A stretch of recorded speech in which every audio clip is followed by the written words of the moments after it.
SNL2204, your pageant vlogger host. Subscribe!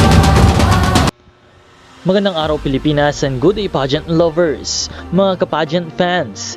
Bago pa man ang inaabangang press presentation ng Miss Universe Philippines 2026, nagsimula na agad ang pasabog ng Pride ng Baguio na walang iba kundi si Miss Roxy Bayens. Sa kanyang official post ay ramdam ang confidence at excitement.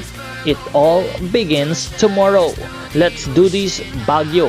At ngayong araw nga, February 16, 2026, formal na nating makikilala ang official na delegates sa Engranding The Official Reveal. Ito ay mangyayari sa Mall of Asia Arena ang parade at 3 p.m. Red carpet open to public. The shops at the Boulevard at 4 p.m. And of course, the press presentation in the 9 City of Dreams, 5 p.m. Isang buong production team ang nasa likod ng kanyang powerful reveal look, mula sa styling ng Reyna PH Creative hanggang sa glam team na siguradong magpapalutang sa kanyang natural na elegance at fierce aura. Sino nga ba si Roxy Bayens? Si Roxy Bayens ay hindi basta bagong mukha sa pageantry. Siya ay kinurunahang Miss Baguio at naging isa sa mga standout candidates sa national stage noon.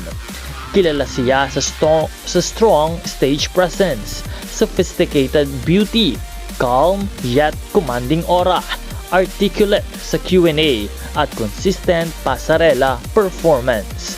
Matagal na siyang binansagang dark horse na may potential maging frontrunner at ngayong MUPH 2026 ay mukhang mas handa, mas mature at mas determinado siyang lumaban.